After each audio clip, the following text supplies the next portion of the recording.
Hello and welcome to this edition of the Ferrell Phelps Show. Thank you guys for tuning in, locking in, and joining us on this evening. My special guest today is none other than Jonathan Fleming. Jonathan, welcome to the show. Thanks for having me.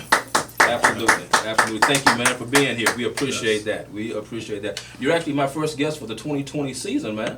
Okay. That's a pretty big deal, man. Yes, it is. Yeah, Yes, it is. yeah. We're really excited about it. And I've heard about your story. And man, I tell you, after reading some of the information on you, I was like blown away. Because what took place with you has taken place with so many other African American men. And it was such a tragedy. But a lot of times, out of the bad things come some good things. Yes.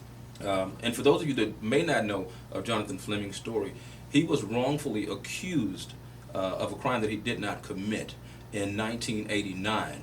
He served nearly 25 years in prison for this particular crime that he did not commit.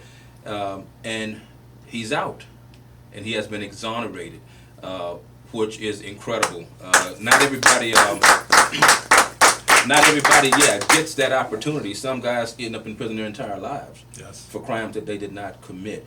Jonathan got out in 2014, and since that time, he's been a trailblazer for those that have been wrongly accused as well.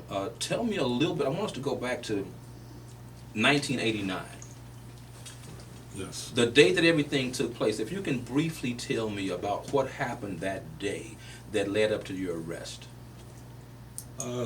In 1989, I actually took my family to Orlando, Florida on a vacation. It was me, my mother, my two kids, and my girlfriend at the time.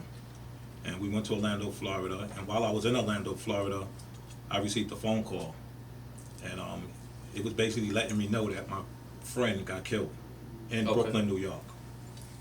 I had no idea that I would actually they were looking for me for the crime. I returned to New York on the 16th of August. I returned. Okay. My friend was killed August 15th while I was in Florida. When I returned, I actually went to Brooklyn, in the area where I was at. At the time I was into the streets. I had drugs in the area and stuff. And they actually took me to the precinct and they arrested me. While I was at the precinct, I told them I had airplane tickets. I told them where I was at. And I told them I had airplane tickets, hotel receipts, phone records, and videotape to prove my innocence. They actually brought a young lady to the precinct, and she picked me out, and it just a show up because she knew me. She told them that it was me. Wow. And I got arrested that day. So she lied. Yes, she did. And then you became falsely accused. Yes, I did. And they went on her word and put you in. Yes, they did. It was her word mainly. She was the sole eyewitness. She the one who said that I did it. Where she claimed she witnessed it from, the distance was 467 feet away at 2 o'clock in the morning, which is like the length of a football field and a half. She told them that she'd seen me do it. I actually had a phone receipt, but it just wasn't enough for them. So all the evidence that you had, including airline tickets, videotape, and all of this stuff, your records of being on vacation, and so forth, none of that made a difference in the case at all. No, it didn't. It should have. But I mean, it was like they had me guilty from the beginning. They wanted me from the beginning when they first arrested me because the evidence was there. They was given information who was possibly the persons that did it. They never investigated. There was a lady who actually used to work for me. She told them who actually was involved, but they never investigated it at all. They actually wanted me off the streets, and they just gave me a murder. Just like that? They gave me a murder. I never thought they would find me guilty because, there was reasonable doubt. Right.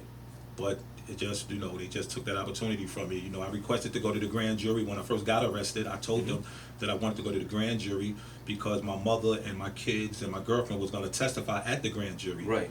So if I don't get indicted, my case would have never went to trial. But that opportunity was taken away from me as well because they never even let me go to the grand jury. Wow.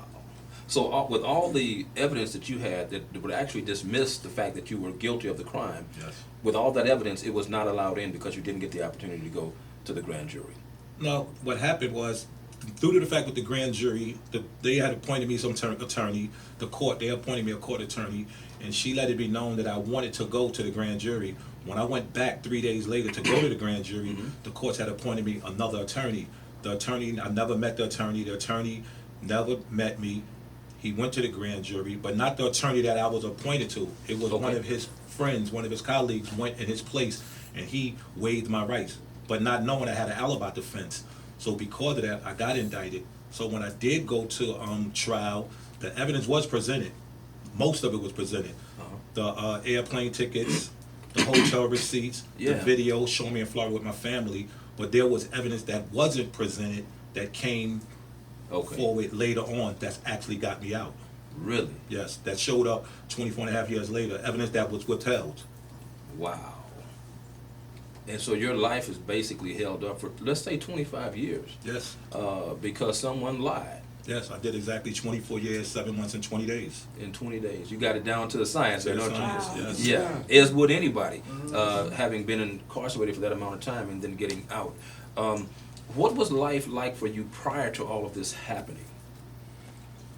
You know, basically, before I went to prison, you know, I grew up as an only child. I was my mother's only child. And I grew up in the projects where it was really rough. And the drug dealers in the neighborhood, those are the guys that I wanted to be like. Gotcha. They was my idols. They was the guys that I really looked up to. And, you know, I got caught up in the streets at an early age, got involved in drugs. I started doing robberies and stuff. And I did time before. And when I came home, I never did a lot of time. I did a year here. I did 18 months. One time I did 32 months in prison. Okay. So I didn't know what it was like being in prison, not knowing if you ever going to make it home. That was totally different than Totally the short different. stints that you had Being in over a prison period is of something time. that you didn't do and doing all those amount of years. Yeah, Yes. yeah. And so, man, you know, I always think that it's a beautiful thing when we're able to live a particular life, Yes. and then we can turn that thing around, and we can change the way that life, the trajectory of what our lives would have been like. Yes. And obviously, you've done that with Yes. where you are now. What would you say to a young man that may have lived the life that you lived prior to what happened in 1989? Oh, I mean, you know, if I had, when I do, one of the things I do, I love going to the prisons, I go to the schools, and I love sharing my story with the youth because, you know, there's a better way. It's about going to school, getting an education, and because, you know, you could be anything that you want to be if you really set your mind to it. You know, I would encourage the brothers, the young brothers and the sisters, not to get caught up in the streets and, you know, dealing with the drugs and the stuff like that, because I've seen it when I was younger, even with the young ladies. It's so easy for them to get caught up. You know, they be mused, they be transporting drugs from state to state for the men and everything, and I would encourage them to just go to school and get them an education. Okay, okay. And that is definitely important, school and education. Yes, it is. Because it's those types of things that keep you from a particular life Yes, where we're it does. trying to make money. And when you go to school, you're positioning yourself to make money that you would like to make anyway. And education is definitely a huge component, that should be a huge component Yes. in all of our lives. So after you were arrested, I'm interested in knowing what happened with the lady who falsely accused you. Well, the young lady, the way she became a witness was the day that the murder happened, she got arrested in a stolen van. I didn't know this when I got arrested. Okay. She got arrested in a stolen van. She had outstanding warrants and she was on probation. So by her getting arrested the day after the murder, Okay. they told her, if you cooperate on this murder, we will let you go. We won't charge you for the crime. But I never knew this. Wow. So what happened was when I actually went to trial and I seen who she was, I was like blown away. But the thing about it, she had first went to the grand jury and told them that I did it. Okay.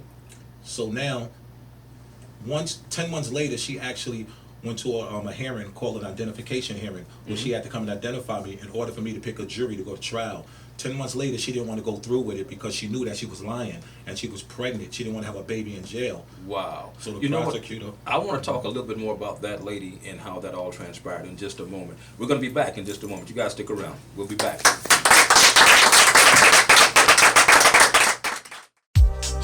Tired of wasting time threading needles? What would you do with more time? Would you spend it with family, grow your business, take a class or travel? There's a remarkable new tool available to help make your dream for more time a reality. The Easy Needle Multi-Threader was designed for weavers, seamstresses, and quilters to thread multiple needles in a fraction of the time than traditional methods. It eliminates tangles and prevents the possibility of germs and bacteria due to fallen needles and threads onto the floor. It's efficient. It's innovative. It's a time saver. Increase your productivity with Easy Needle Multi-Threader today.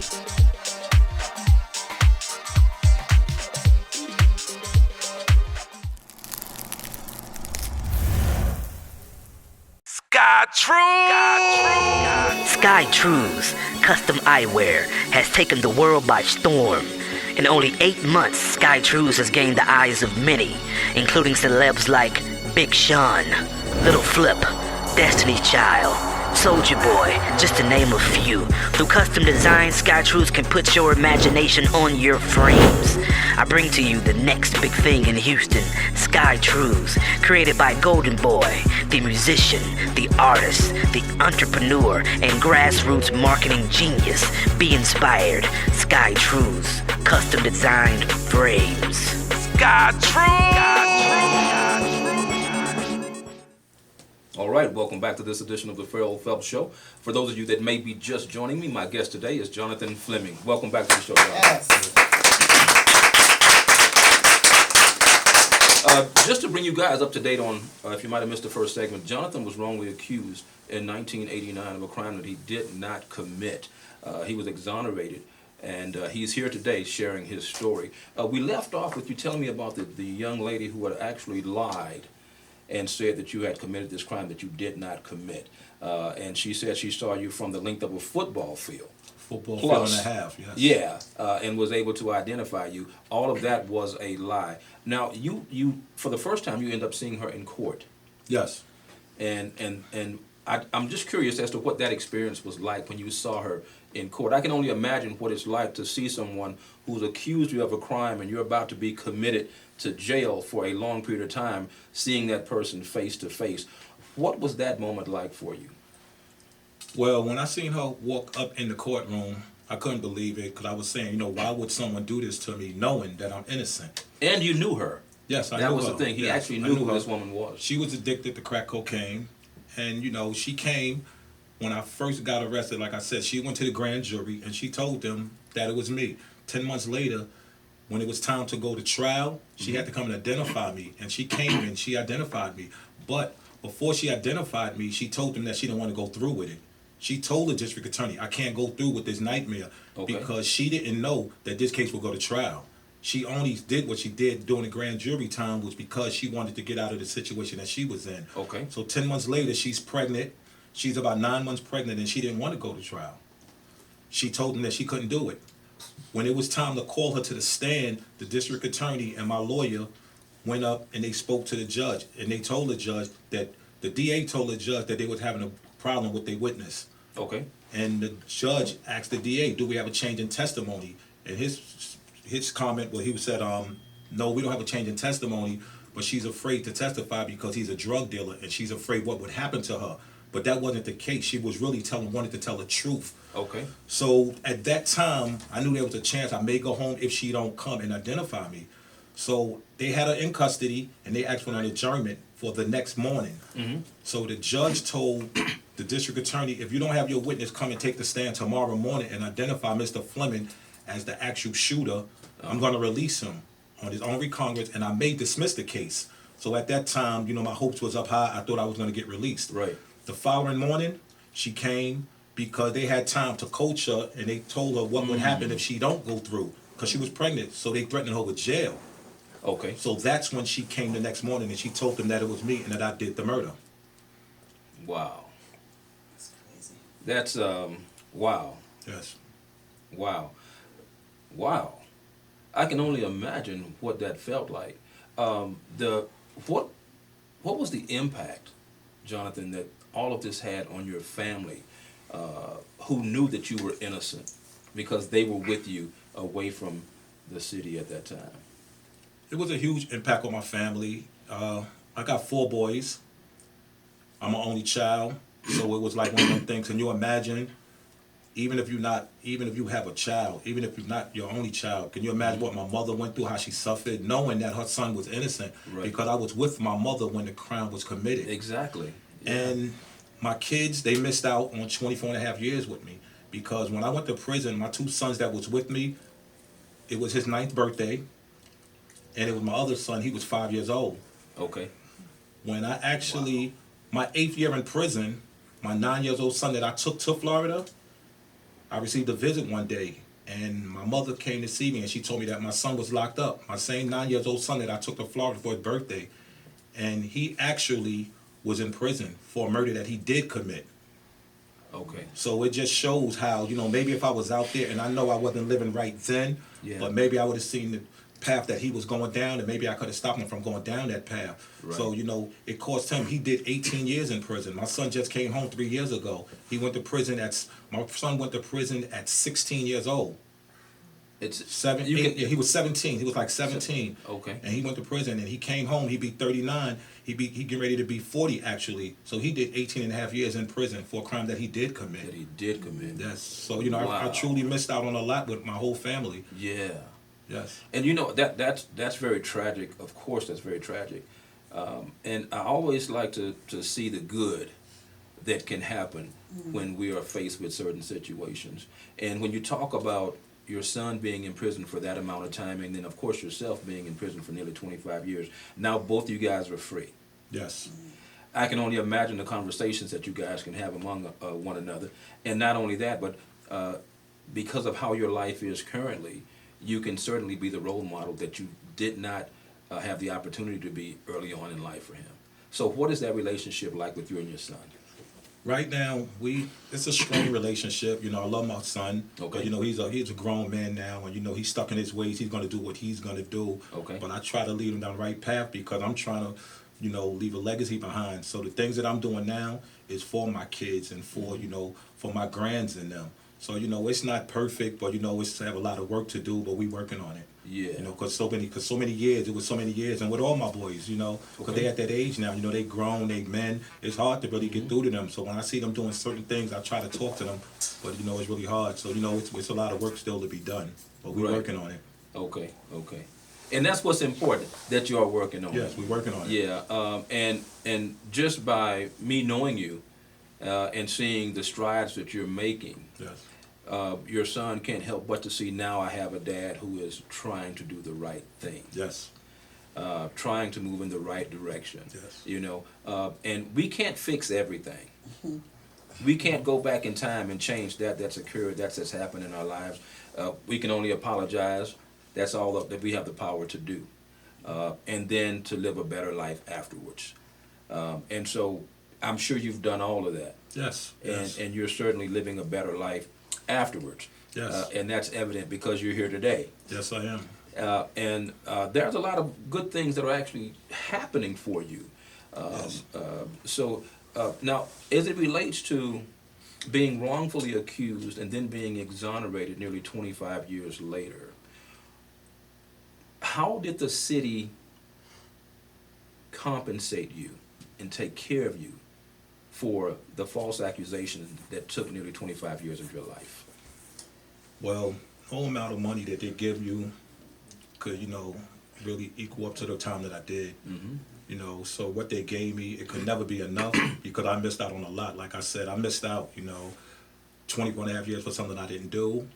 And then when I come home, I lose my mother 15 months later. So I only got 15 months with her. Okay. So, Wow. no amount of money they give me could be enough. Right. But it was money for me. The city compensated me. They settled my case quicker than they settled any case in New York State. Okay. I came home in August. The following year, in June, they actually settled. Unfortunately, when I did get my money from the city, my mother didn't get a chance to witness none of that to see what's going on and the things that I'm trying to do now. Okay. Okay. Because I lost her. She actually was on her deathbed. She had a heart attack, and she was on life support. And when I did settle with the city, I didn't want to pull the plug. I finally pulled the plug when I settled because they told me they could still hear you. So I did talk to her and I let her know that the city did the right thing. And then the following year, the state, they did the right thing. Okay. So, it could never be enough what they gave me, but it was enough for me to get my life started and help my family out, my kids and, my family, and make sure that they was okay. And, my aunt, because that was one of the promises that I made to my mother. She told me if I'm dead and gone, just please, she had one surviving sister. My aunt, she's like 85. Okay. She told me just make sure that my aunt, my sister's okay. So, you know, the money is good enough to help me to make sure that they all okay. That's a tremendous blessing. And of course, there is no amount of money Right. that can compensate you for your time. You know, time is one of the most precious things that we have.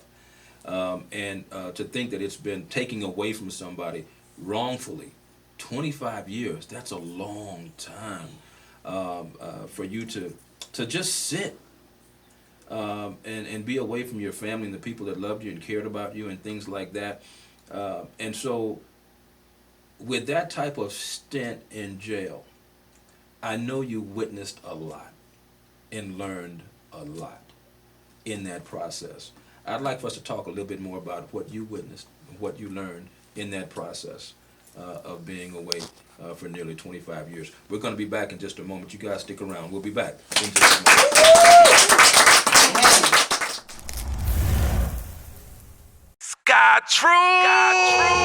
Sky True's custom eyewear has taken the world by storm. In only 8 months, Sky Trues has gained the eyes of many, including celebs like Big Sean, Little Flip, Destiny's Child, Soulja Boy, just to name a few. Through custom design, Sky Trues can put your imagination on your frames. I bring to you the next big thing in Houston, Sky Trues, created by Golden Boy, the musician, the artist, the entrepreneur, and grassroots marketing genius.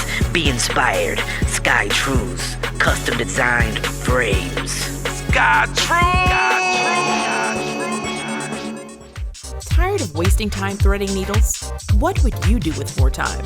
Would you spend it with family, grow your business, take a class, or travel? There's a remarkable new tool available to help make your dream for more time a reality. The Easy Needle Multi-Threader was designed for weavers, seamstresses, and quilters to thread multiple needles in a fraction of the time than traditional methods. It eliminates tangles and prevents the possibility of germs and bacteria due to fallen needles and threads onto the floor. It's efficient, it's innovative, it's a time saver. Increase your productivity with Easy Needle Multi-Threader today.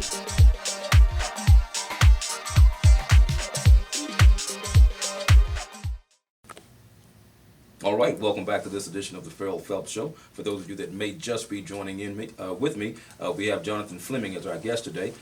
Jonathan was incarcerated for nearly 25 years for a crime he did not commit.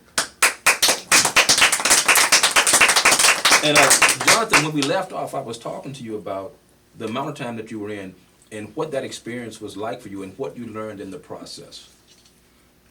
It was a rough experience, you know, being in prison for something that you didn't do. And I've seen a lot. My eyes seen a lot. I've seen guys hang themselves. I've seen men who have life in prison, oppress young men when they come in and rape men. I've seen a lot of men cut, stabbed. I actually got stabbed when I was in prison. Really? Yes, I got stabbed, almost lost my life, and I almost took somebody else's life trying to protect myself. So, you know, it was very hard on me, and it's something that I wouldn't wish on nobody. Yeah. You know, a lot of people ask me, you know, like, how did you do it? And, you know, what I can say is that I did it one day at a time, and, you know, it was time that I wanted to give up. Mm-hmm. It was time that I actually contemplated committing suicide, but I knew I couldn't do that because I know I had family out there that truly loved me, because I didn't know if I was going to ever see the streets again. Mm-hmm. But at the end of the day, you know, like I said, I'm here. God is good, and I know it was in his plans, because if I didn't go to prison, I believe that I would be in prison right now. Right. For something that I did do, probably selling drugs. Mm-hmm. I may be strung out on drugs, or I may have got killed. Yeah. So, you know, I just, you know, one of the things I have learned, I know for a fact, just do the right thing while I'm out there. I don't want to do nothing that's going to send me back to prison. Mm-hmm. And, you know, my thing is that I just want to help the youth. I want to be able to give back. Yeah. That's one of the things that I truly, honestly want to do, is be able to give back and just teach to the young generation to do positive things, to stay out there, because, you know, it's a lot of life out there. You know, I lost a lot of years for something I didn't do. Mm-hmm. I lost a lot of years. And yeah, and that's something we know we can't get back. But you're doing something that's going to help other people, yes, based on your experience. And we're going to talk about that in just a moment. Okay. But I want to go backwards just a little bit, yes, to the exoneration. How did the exoneration come about after nearly 25 years? How did that happen? It was a hard struggle. It was hard. It was a struggle. I would like to point out for 24 and a half years, I wrote the district attorney every year Okay. telling them that I was innocent and I just need somebody to investigate my case. Yeah. They never even responded to one of my letters. I wrote thousands of lawyers. Every week I would write lawyers. And I asked lawyers, can somebody just please take my case pro bono? Yeah. And when you prove my innocence, I'll let you compensate. I'll let you represent me on my lawsuit. Okay. Nobody would take my case. It was all about money. So what happened was, in 2005, my son's mother, she had passed away. She had got hit by a train in '92, and she had lost a couple of fingers, and she lost her leg, and she had a lawsuit pending. But in 2005, she finally settled her case. In 2005, I wrote a few lawyers, and I told them that my son's mother just won a lawsuit, and I just need a lawyer to take my case. Yeah. And she was willing to sign paperwork stating that she would pay them when she get her money. No lawyer would take my case. They Still. said that the case would be caught up. You know, they said it would be an appeal process. The money gonna be caught up, and she wasn't gonna get it immediately. And she passed away in 2005 before she got the money. Oh. What happened was my son, my 5-year-old son that was in Florida with me, Yeah. that was her only child. The money was turned over to him. He received the money in 2012. He finally received the money in 2012. And in 2012, we was on the phone, we talked, and he told me, he said, yo, Dad, you know, I'm gonna help you get out of prison. He said, whatever I could do for you, I'll do for you. He gave me $50,000, and I hired 2 investigators. April the 8th, 2013, I hired these 2 investigators. They read my paperwork, and when they read my paperwork, they told me that we need to go down south and we need to go and see your cousin, because his name and 2 other people's names was mentioned in the police report from the young lady who used to work for me. She told them in the beginning, 24 and a half years ago, that these are the guys that was involved, but nobody investigated it. So these investigators went to South Carolina and they spoke with my cousin.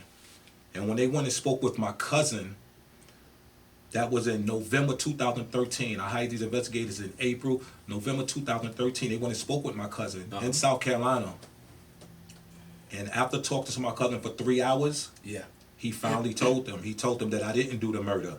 And he told them who did the murder. He gave them the guy's name, and he told them that he drove the getaway car from the scene of the crime. That was enough for them to investigate my case. Your relative? My relative. He told them that I did not do the murder, and he told them who did the murder. He gave them the guy's name and everything. That was enough for them to investigate my case.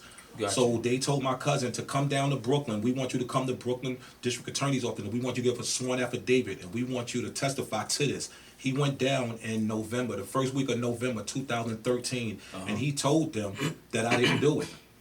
4 days later, they told me to pack up, and they sent me down to court, and I went in front of the DA's office.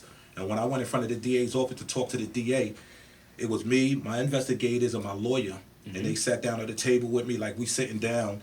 And the district attorney, she opened up her file and she pushed over a piece of paper to me, and she asked me, she said, do you know what that is? I said, no, I don't. She said, that's a phone receipt that was in your file, that was in the detective's file. It showed that you paid your phone bill in Florida 3 hours before the murder. That evidence was never turned over to my lawyers. She also had a letter. She gave me a letter, and she passed it to my lawyers. And she said, that's a letter. She said, when you got arrested, you actually told the detectives in Orlando, Florida, you told the detectives in New York that you was in Orlando, Florida. And the detectives in New York, they contacted detectives in Orlando, Florida, and they told them, we have a guy named Jonathan Fleming, Right. is saying that he was out there. We want you to investigate it. They did investigate it. And the detectives in Orlando, Florida went to the hotel that I was staying in. And I still remember the hotel right now today. It was called the Quality Inn Hotel in Orlando. They had 2 employees in that hotel, told the detectives in Orlando, Florida that Mr. Fleming was here. We remember him paying his phone bills. He was flashy dressed. He had a lot of jewelry on. That letter was turned over to me in 2013. That letter never made it into evidence neither. So when I seen the evidence, that's when they said, we're going to investigate this. At this time, the district attorney that was in office from 1989 He came in office in 1990, and he was in office the whole time until November. Okay. He left office. He could have actually investigated it, but he didn't. They had another district attorney came in office, a black district attorney named Kenneth Thompson came in January 2014. They did not let me go in November. They said they were going to investigate the information. Okay. Kenneth Thompson came in office and he investigated it. And then I received a phone call on April the 7th. And they told me to go, I was going down to court. And my counselor came to my cell. And she told me, she said, you're going down to court tomorrow morning. Your lawyers and your investigators call. And you're going in front of a judge tomorrow. And you're going to be released. Your case is going to be dismissed. And that was the happiest day of my life. I cried. I didn't cry when I got convicted. Yeah. I didn't cry when I got sentenced. But that day, I thank God. And I said, thank you, God. You got me through it. And I was released.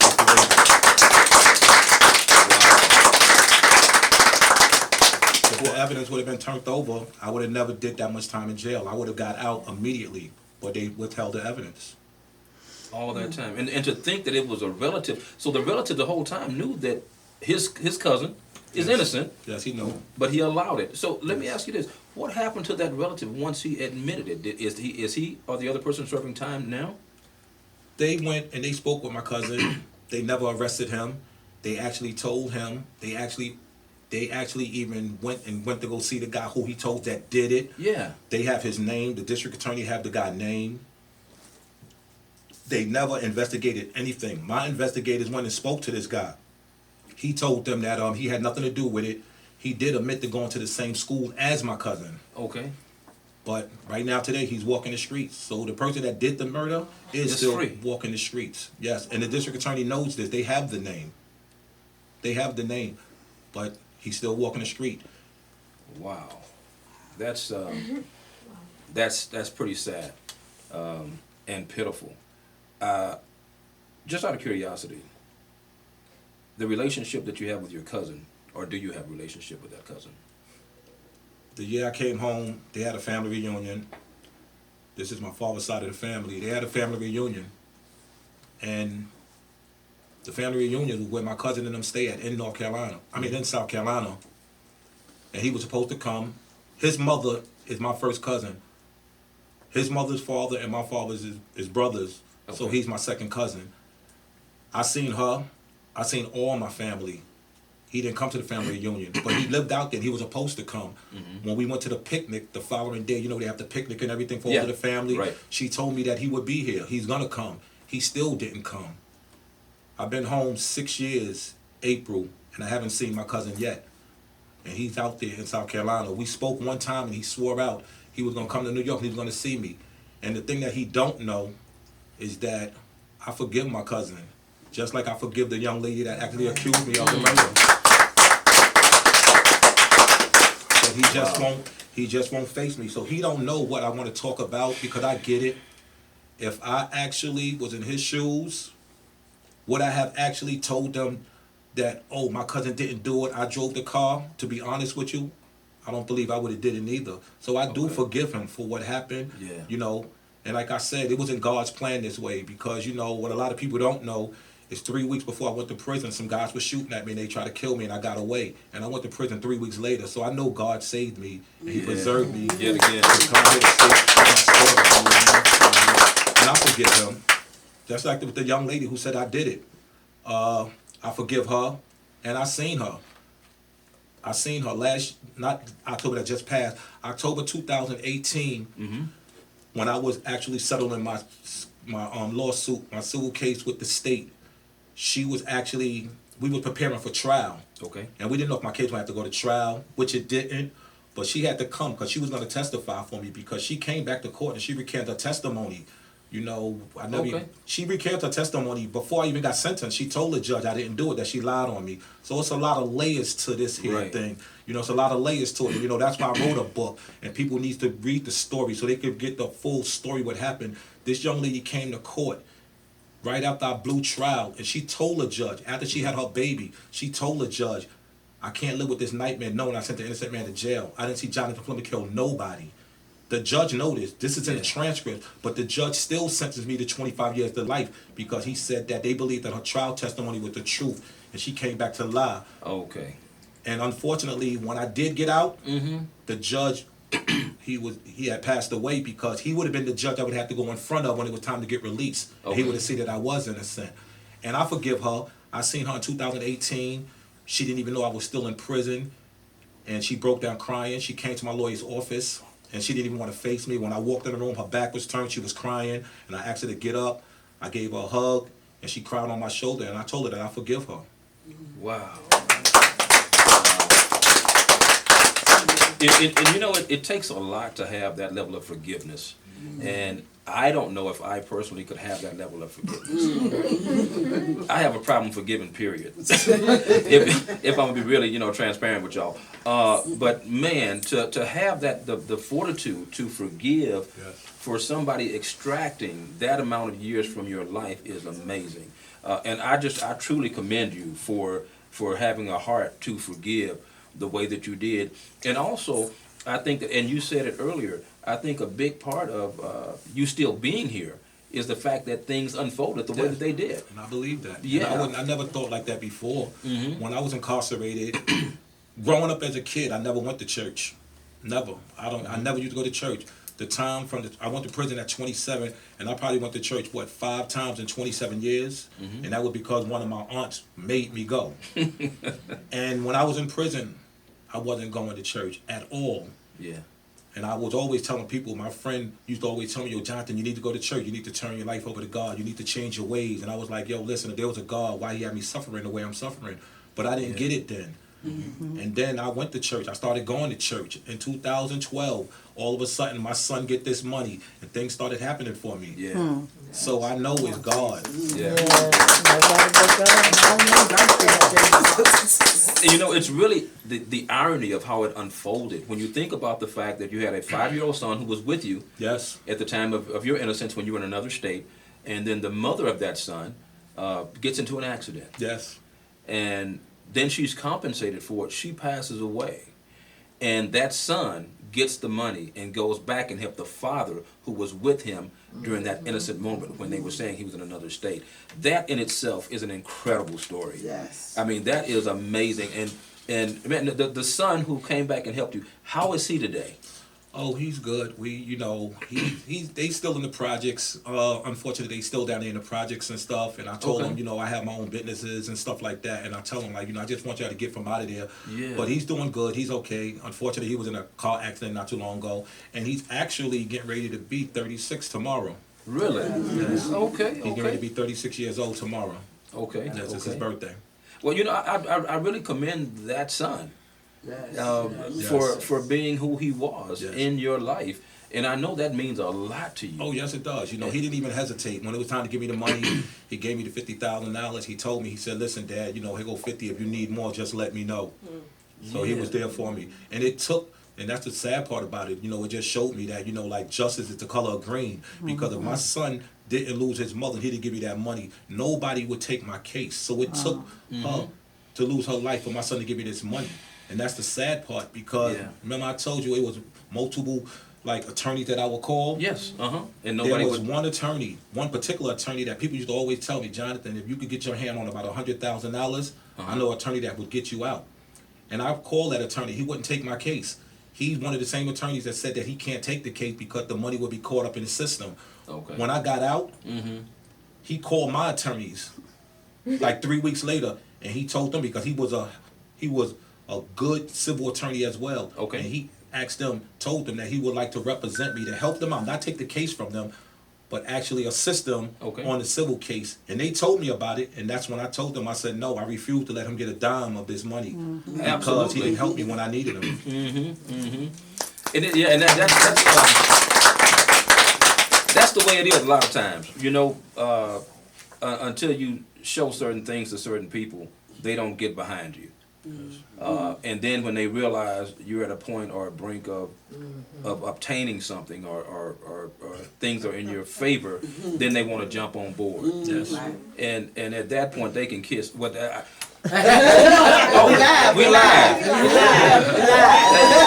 But at that point, but y'all understand what I'm saying? Yeah, they can, yeah. Your Yeah. grit. Amen, right there. But man, so we are moving along with this story, and Now, we talked about the incarceration, how it went down, how you were exonerated. The next thing I want to talk about is the foundation and what you've created as a result of what you've experienced. Tell me a little bit about that. Yes, I came home with nothing. I came home with $93 in my pocket. I didn't have a job. I didn't even know how to use cell phones, computers. I didn't even know they had automatic flushes when you go to the bathroom. Everything was new to me. Okay. Everything was new to me. Ah, yeah, Yes. because of the gotcha.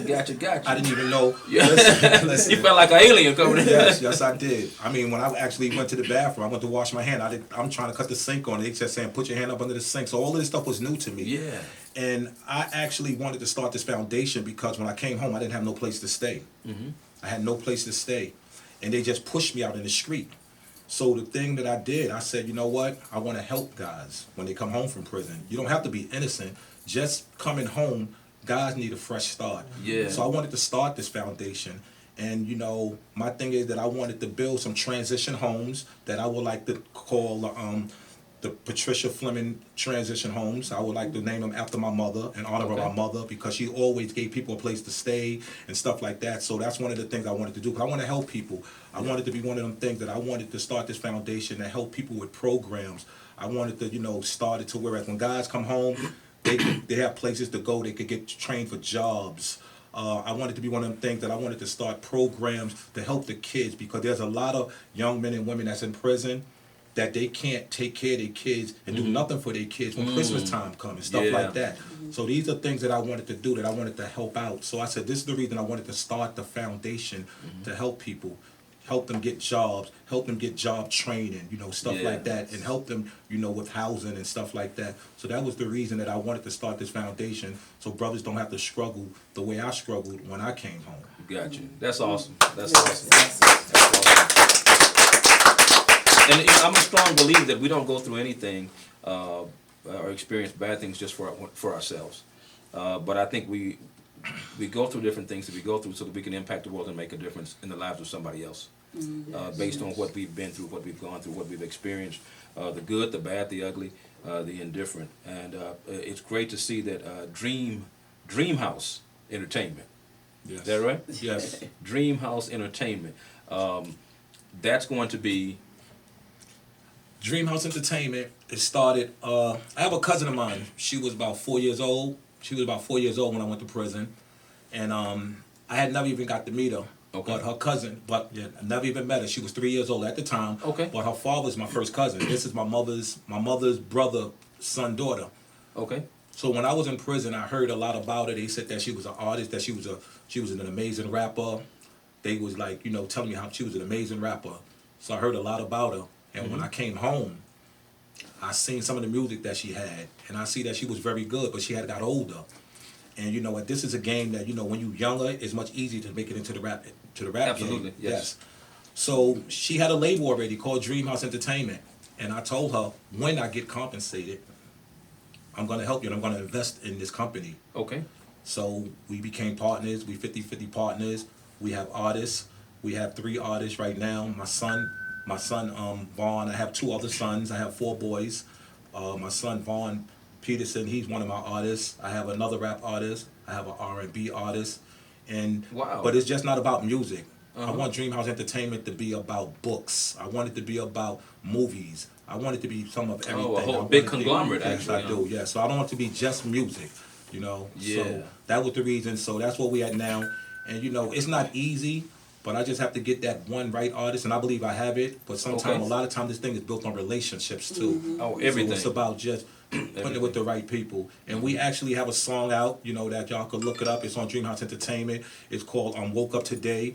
It's actually like a gospel, it's rap, but it's a gospel song as well. Okay. Like Woke Up Today, you know, thanking God for waking up. And my artists, they all of them is in it. My son is doing the R&B singing, and then we have 3 rappers, which they actually performed it on Good Day New York. Okay. They performed it on Good Day New York, and we have a video out where Canton Jones actually is a part of the video. He wanted to get on the song on the remix, and he got on the remix of the song, Canton Jones, and we shot a video.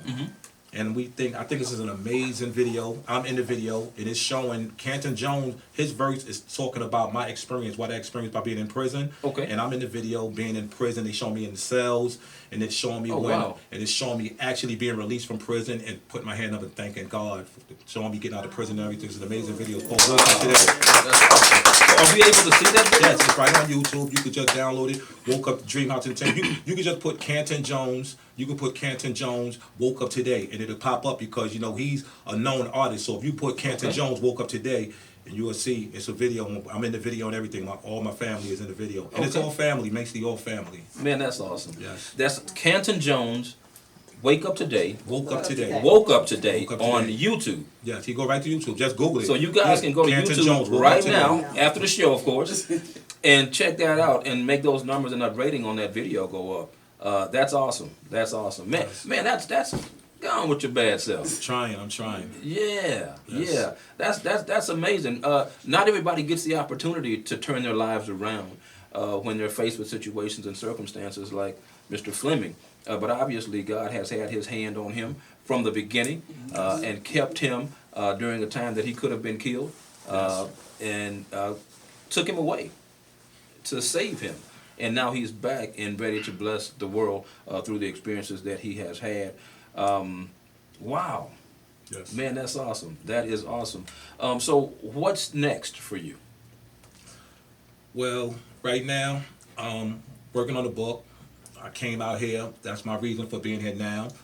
I have Sister Darshell is helping me out with the book. Boss Lady Press, yes. Darshell Press, yes. Grissom, Boss Lady Press. Helping me out with my book.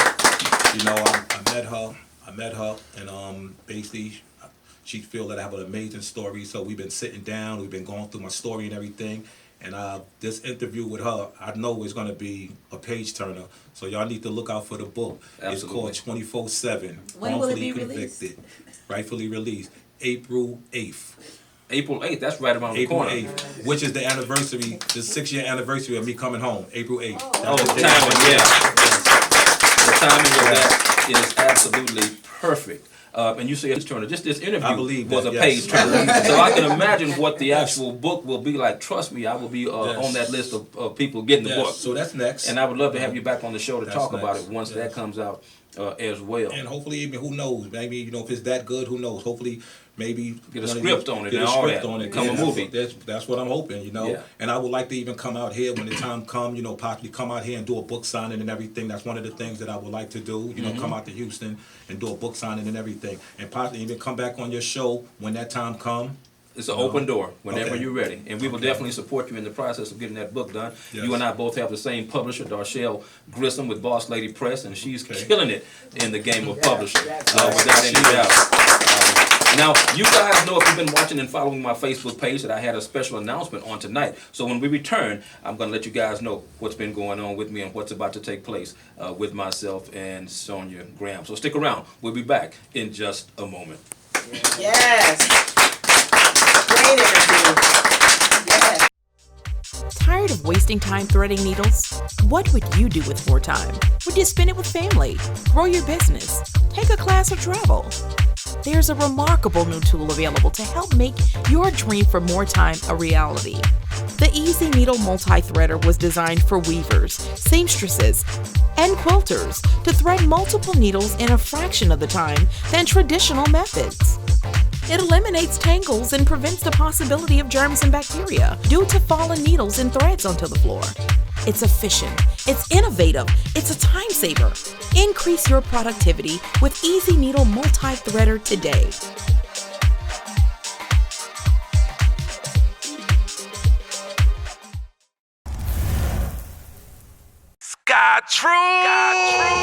Sky Trues Custom Eyewear has taken the world by storm. In only 8 months, Sky Trues has gained the eyes of many, including celebs like Big Sean, Little Flip, Destiny Child, Soulja Boy, just to name a few. Through custom design, Sky Trues can put your imagination on your frames. I bring to you the next big thing in Houston, Sky Trues, created by Golden Boy, the musician, the artist, the entrepreneur, and grassroots marketing genius. Be inspired. Sky Trues, custom designed frames. Sky Trues! All right, we are back. I have with me none other than Sonia Graham. Sonia, welcome to the set, man. It's been since December. It's been a minute. Thank you for having me. You know what? Anytime. But hey, my floor is your floor. How about that? That's a blessing. Literally. Yes. Literally and figuratively speaking. You know, I've been talking to you guys on Facebook and sending out different cryptic messages, letting you guys know that something was going to be revealed on this evening. And we are super excited about it. A lot of you guys know about the Skin I'm In project. That's a project that I actually worked on for 3 years. Many people think it's 2 years, but it's 3. And so something has been given birth from that project. And so we're excited to announce tonight that, should we just unveil? Or Let's just unveil. we're just going to unveil, okay? Yes. And so you guys can see what's going on. This is live. If it fall off, I'll just put it back up here, okay? All right, here we go. This is unique model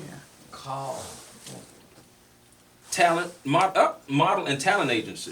Just it What's down. that? Now, there we go. We're getting direction here. Tilt. So the name of the Oh, tilt that way? company, the name of the business, of course, the agency is exactly what the project's been, the Skin I'm In.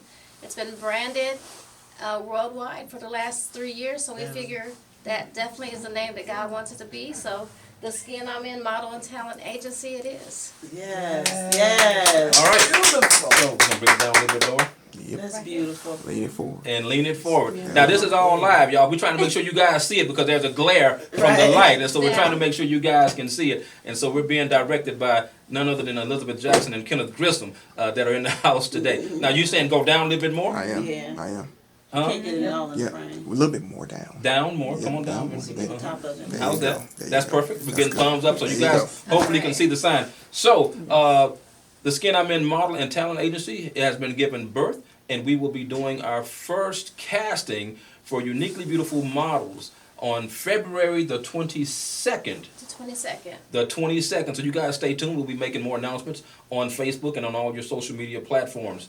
So stay tuned. So now you guys know what the reveal was all about. But We're find us on Skin I'm In Mm. Talent and Skin I'm In Model and Talent on Facebook, and on Instagram it's Skin I'm In Model. So please find the page, like the page, follow us, and stay tuned for what's to come. And this model call is going to be, like you said, February the 22nd. It's going to be from noon to 3 p.m. So if you have any of these unique qualities, we'd love to see you. And no experience needed. necessary. Yeah, no experience needed. So, So- but yeah, that's what's happening, y'all. So we hope you guys have gotten a pretty good idea of what we're doing, what we were talking about, and what we've been working on so diligently.